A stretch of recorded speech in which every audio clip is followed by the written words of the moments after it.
Assalamualaikum warahmatullahi wabarakatuh. Selamat datang di channel PT Tera Samudra Engineering. Hari ini kita akan ngebahas salah satu alat atau metode yang cukup penting bagi teman-teman. Jadi kita akan mencoba mempelajari apa sebenarnya itu PMI. PMI adalah Positive Material Identification. Sederhananya, dengan PMI kita bisa mengetahui jenis dan kualitas dari suatu material atau apa saja unsur komposisi di dalam material tersebut dengan alat PMI yang saya pegang kali ini. Oke teman-teman, ya di tangan saya ini adalah sebuah alat PMI keluaran dari Bruker dengan series S1 Titan. Hari ini kita akan mencoba mengoperasikan alat ini. Jadi untuk PMI sendiri sebenarnya ada dua jenis ya dari PMI, itu XRF dan OIS.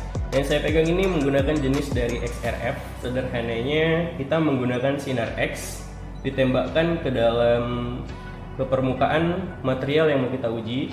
Sinar tersebut akan dipantulkan balik dan kita akan melihat hasil atau unsur apa saja yang ada terkandung di material tersebut. Oke, baik teman-teman, kenapa sih PMI itu penting? Karena kesalahan material bisa berakibat fatal. Bayangkan ketika memang sebuah boiler tersebut dibutuhkan standarisasi menggunakan baja karbon anti korosi, kita menggunakan baja karbon yang biasa. Jadi dengan mempelajari PMI ini kita bisa menyimpulkan apakah standar material tersebut sesuai spesifikasi yang dibutuhkan tanpa merusak material tersebut. Dan target hari ini mungkin kita akan mencoba mendemonstrasikan alat yang saya pegang ini dan kita akan menguji materialnya apakah sudah mengikuti, sudah sesuai dengan sertifikat dari material tersebut. Untuk hari ini kita akan menguji material dari SS stainless steel 304 dan stainless steel 316. Dan 304 dan 316 ini berbeda unsur material yang terkandung, unsur komposisi yang terkandung di dalam material ini. Jadi kita akan mengujinya menggunakan alat PMI dan tonton selengkapnya di YouTube Tera Samudra Engineering. Oke teman-teman, sekedar mengingatkan kembali untuk para teknisi yang sering bermain di lapangan menggunakan alat ini, mungkin yang harus kita tahu adalah beberapa alasan klien menggunakan alat PMI ini. Yang pertama, klien tersebut sama sekali tidak mengetahui unsur komposisi apa saja di material yang mereka punya. Dan dengan alat ini kita bisa memberi informasikan unsur komposisi apa saja di material tersebut, dan kita bisa memberikan sertifikat lengkap unsur apa saja. Dan yang kedua, biasanya klien ingin membandingkan material yang mereka miliki dengan sertifikat yang diberikan oleh produsen material tersebut, sehingga ingin memastikan keakuratan data. Dan yang ketiga, ingin membuat material tersebut memiliki sertifikat PMI, karena biasanya sertifikat PMI itu sering digunakan untuk diajukan untuk memastikan material tersebut sesuai dengan spesifikasinya. Oke baik, masuk ke yang kita tunggu-tunggu. Kita akan mencoba mendemonstrasikan alat PMI keluaran Bruker S1 Titan ini. Kita akan mencoba menguji ke material stainless steel 304 dan 316. Untuk pertama-tama, untuk para teman-teman teknisi yang harus dipastikan sebelum menggunakan alat ini, pastikan baterai yang kita gunakan itu sudah di charge sebelumnya. Untuk baterainya biasanya ada indikator. Untuk alat S1 Titan ini ada indikator baterai di bagian area ini. Mungkin teman-teman bisa push tekan untuk melihat baterainya, kondisinya pastikan dalam kondisi full charge. Untuk memasukkannya normal seperti biasa. Oke. Nah, yang harus teman-teman ketahui juga, alat PMI ini kita menggunakan jenis metode X-ray fluorescent, X-ray XRF. Jadi memiliki radiasi. Tapi untuk radiasi yang dikeluarkan untuk alat PMI itu tidak begitu besar. Jadi jangan terlalu khawatir, tapi tidak boleh seenaknya juga. Jadi untuk radiasi dikeluarkan di ujung alat ini. Teman-teman juga tidak boleh menempelkan jari atau tangan kalian ke ujung alat PMI ini karena memiliki radiasinya. Dan alat ini tidak boleh digunakan untuk mengecek komposisi unsur komposisi apa aja di dalam tubuh kita. Oke. Siap. Jadi untuk menggunakan alat ini yang pertama sudah kita pastikan baterainya sudah tercolok. Kemudian kita hidupkan. Tekan tombol power di bagian kiri. Biasanya memang membutuhkan waktu 5-10 detik untuk loading awal. Alat PMI ini keluaran dari Brooker, jadi sangat terlihat jelas logo Brooker. Kita menunggu sekitar 1-2 menit untuk loading screennya.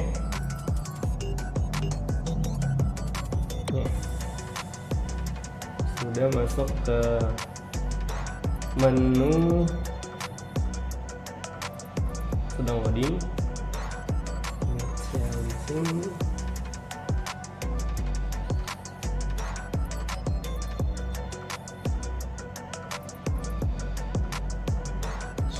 Tunggu sampai 100% dengan artian alat ini siap untuk digunakan. Saat ini sudah masuk ke login utama, menu utama, jadi kita tekan tombol login. Alat ini touchscreen, jadi kita menggunakan jari saja. Untuk login ID-nya itu 1-5. Oke.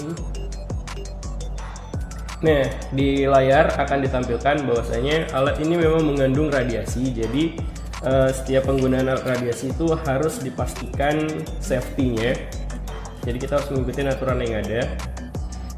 Di bawah keterangan pull and release the trigger, itu artinya adalah tekan tombol tarik pelatuk di bawah area alat PMI ini sebagai tanda kita menyetujui dari prosedur yang di atas. Tekan sekali, kemudian lepas. Nah, setelah lepas, ini adalah tampilan menu utama. Kita bisa lihat ready to test itu mengartikan alat ini sudah siap untuk digunakan, ready to test. Nah, kita akan melihat beberapa menu yang terlampir di layar.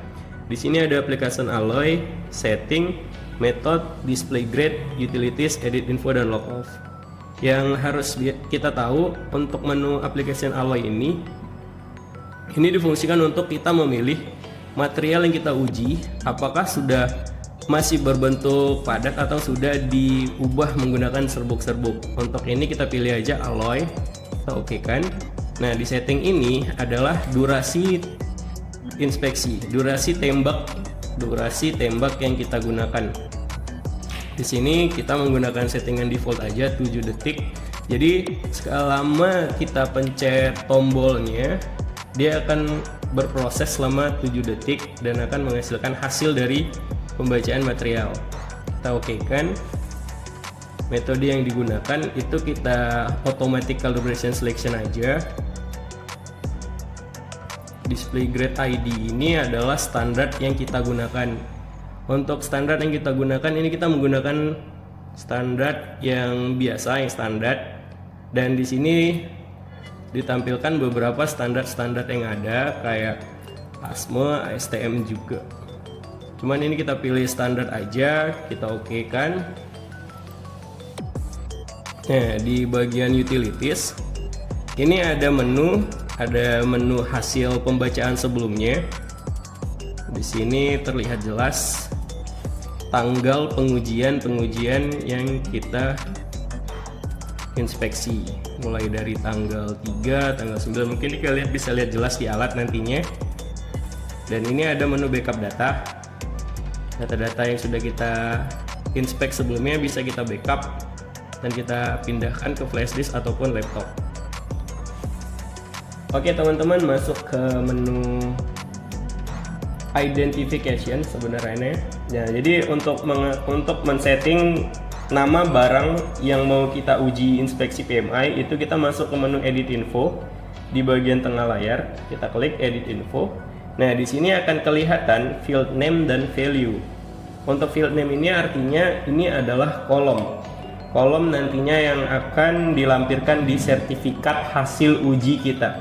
Jadi yang kita tekankan ketika menggunakan PMI, klien wajib mendapatkan sertifikat PMI. Sertifikat PMI adalah sertifikat barang tersebut yang memiliki data-data komposisi kimia apa saja di material tersebut, seperti nikelnya, kromnya, ataupun yang lain-lain. Nah, di ID di kolom ini nih kita edit nama barang, perusahaan yang kita uji di bagian sample ID field. Nah, untuk field name kelihatan name, ID, company, dan project. Untuk di name ini adalah nama barang. Kita bisa mengeditnya dengan cara double klik di value. Nih, kita akan menguji, kita akan membuat barangnya namanya sample 304. Oke, nih untuk ID-nya kita biarkan aja 1. Untuk company itu adalah perusahaan, kita akan mengisi menggunakan PT Tera Samudra Engineering.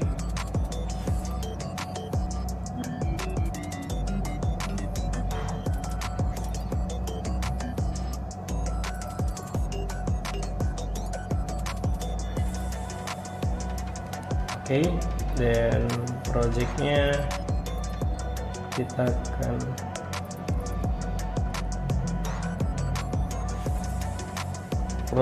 kita isi tutorial.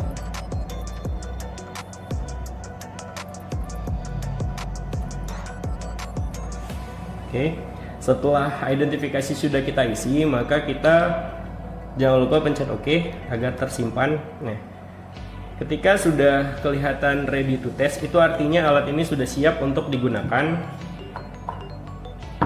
Jadi untuk kita akan masuk ke uji. Nah, jadi teman-teman, di sini kita memiliki sampel material dari 304, 316 dan 347, dan bisa dibuktikan juga di area ini adalah unsur komposisi apa saja yang terdapat di material ini.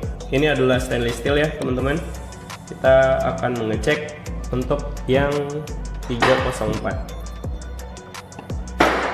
Oke, untuk prosedur penggunaan alat PMI ini, prosedur metode PMI ini, pastikan material yang kita uji itu bersih. Jadi jangan ada sedikit pun kotoran, karena ketika material tersebut tidak kita bersihkan, hasilnya itu akan mempengaruhi hasilnya. Baik itu masih dilapisi oleh cat, sebaiknya dibersihkan dulu. Oke, setelah kita siapkan permukaannya, sudah kita pastikan bersih, kita akan melakukan inspeksi. Untuk inspeksinya, yang harus kalian pastikan permukaannya itu harus tertutup area X-ray yang dikeluarkan. Jadi di sini kita kelihatan nih lubang kuning ini sebagai pantulan sinar X-ray-nya, dan kita tempelkan di permukaan. Oke, setelah sudah kita tempel ke permukaan, jangan lupa pull triggernya, tekan dan tahan, dan tunggu sampai 7 detik.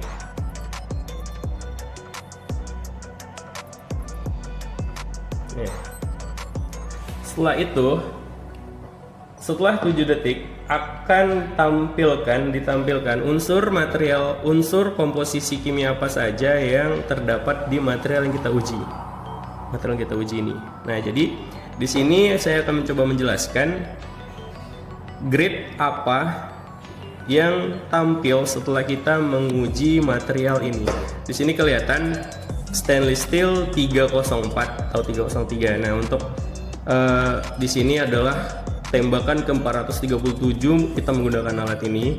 Match-nya itu 9,6%, berarti cukup bagus, 90%.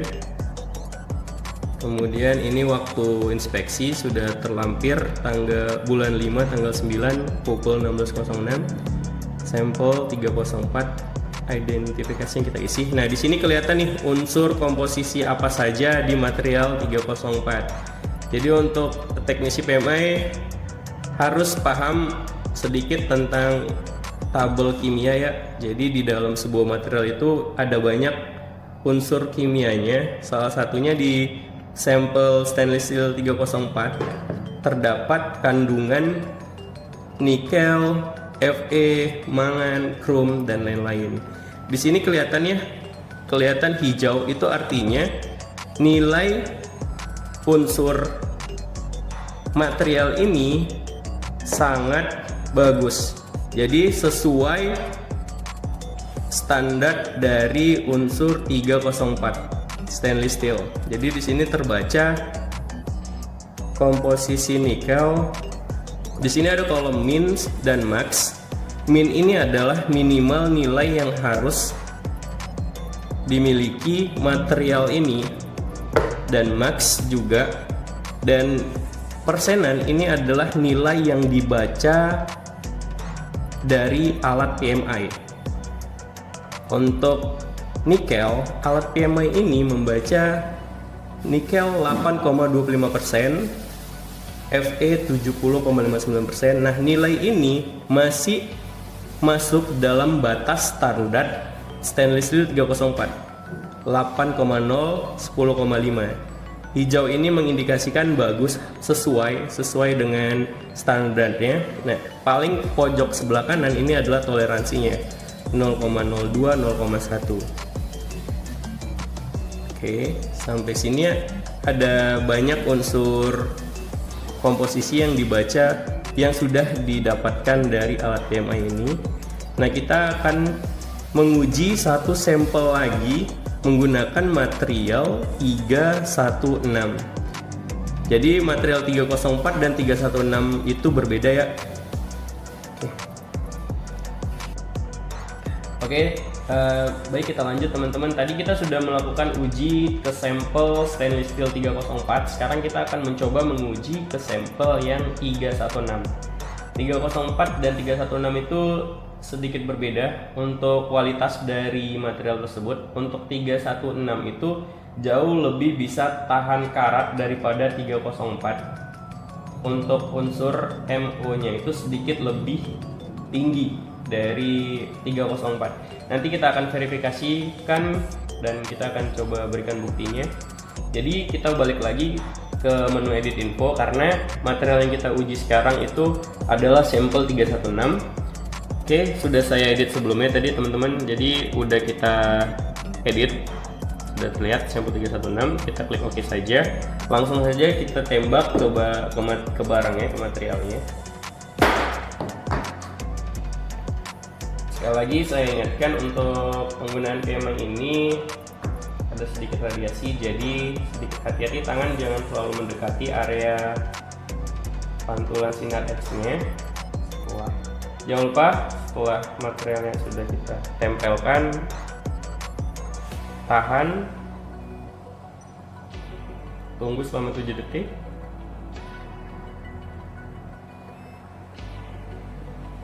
Setelah 7 detik, maka di layar akan menampilkan hasil dari pembacaannya. Di sini terlihat grade-nya 316, stainless steel 316. Dan kalau mengingat ke unsur apa saja ya tadi yang kita tembak sebelumnya, ini sedikit berbeda. Di material ini untuk unsur komposisinya seperti ini. Sama seperti yang tadi, di sini terdapat L ini adalah nama dari unsurnya. Min ini adalah nilai minimal, persen ini adalah nilai yang kita dapat menggunakan alat PMI ini, max ini adalah maksimal, dan kolom sebelah kanan adalah toleransinya. Untuk stainless steel 316 ini sedikit berbeda dengan 304 di area MO, nikelnya juga berbeda. Kita bisa buktikan nanti. MO nya di stainless steel 316 itu 2,05, kalau di 304 tadi MO nya itu sekitar 0,34. Jadi untuk kualitas tahan karat itu lebih tinggi yang 316, lebih kuat 316. Dan ini sedikit tampilan perbedaan dari unsur yang sudah terbaca oleh alat PMI ini. Oke, nanti untuk report selanjutnya mungkin kita akan pelajari di video selanjutnya, karena video ini kita hanya menampilkan cara menggunakan alat S1 Titan keluaran dari Bruker ini, alat PMI, dan mencoba melihat apakah memang barang yang sudah kita tembak itu sesuai dengan spesifikasinya atau tidak, yang 316L dan 304. Oke, dari dua pengujian ini kita bisa lihat bahwa PMI sangat membantu untuk verifikasi material tanpa merusak benda uji. Kita bisa tahu jenis logam yang dipakai secara cepat dan akurat. Ini menghemat waktu, mencegah kesalahan, dan menjaga keselamatan proyek. Seperti yang saya ingatkan di awal, PMI ini penting karena kesalahan material itu bisa berakibat fatal.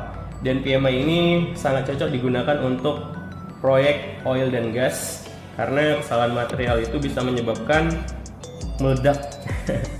Oke, terima kasih teman-teman sudah menonton video ini, semoga bermanfaat dan sampai jumpa di video NDT lainnya. Jangan lupa like, komen, dan subscribe. Assalamualaikum warahmatullahi wabarakatuh.